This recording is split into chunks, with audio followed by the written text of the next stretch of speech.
ये कहानी है रहमत दादा की, जो एक गरीब मगर मुतमईन देहाती आदमी थे। गर्मी की शिद्दत उरूज पर थी, ज़मीन झुलस रही थी, मगर रहमत दादा अपने छोटे से घास के घर में सुकून से रह रहे थे।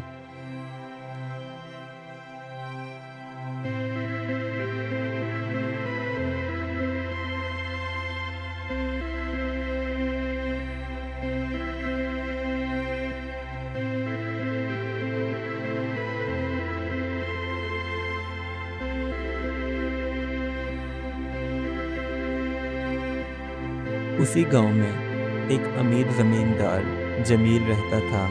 उसका घर पक्की ईंटों का बना हुआ था, मगर शदीद गर्मी की वजह से घर के अंदर हब्स रहता था।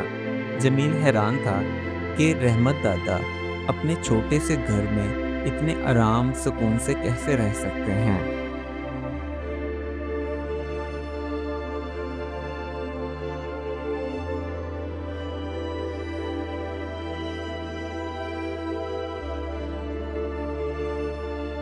एक दिन जमील खान ने रहमत दादा से पूछा, दादा, तुम्हारे पास ना तो पंखा है और ना ही कोई और सहूलत, तो फिर तुम इतने आराम से कैसे रह सकते हो? तो रहमत दादा मुस्कुराकर बोले, बेटा, कुदरती चीज़ों में बरकत है। मेरा घर घास और लकड़ी से बना हुआ है, जो गर्मी को रोक कर अंदर ठंडक रखता है।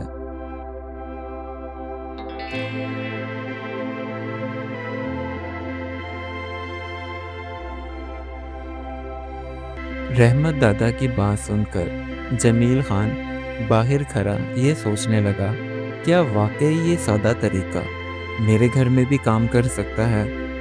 उसने फैसला किया कि वो कुछ कुदरती तरीके आजमाएगा।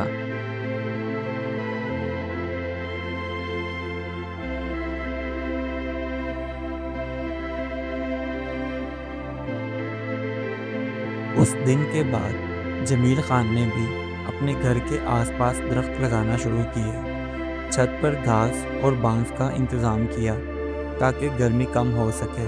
चंद दिनों बाद उसने महसूस किया कि उसके घर का दर्जा हरारत भी कम हो गया है।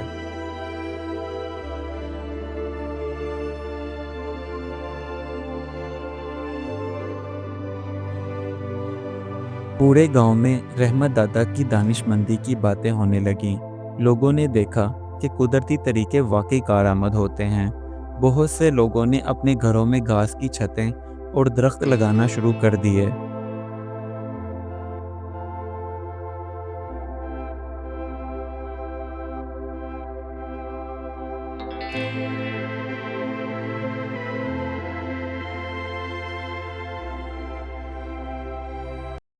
चंद ही दिनों बाद गांव में गर्मी की शिद्दत कम महसूस होने लगी। लोगों ने अल्लाह का शुक्र अदा किया कि उन्होंने फितरी तरीके इख्तियार किए।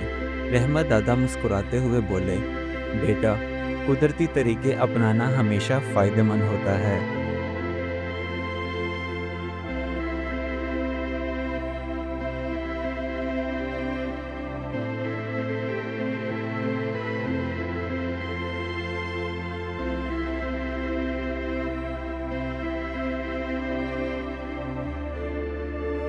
तो यूं रहमत दादा की सादा मगर अक्लमंदाना सोच ने पूरे गांव की ज़िंदगी बदल दी। इस कहानी से हमें यह सबक मिलता है कि सादगी और कुदरती तरीके इख्तियार करने से ज़िंदगी ज़्यादा आरामदा और पायदार हो सकती है।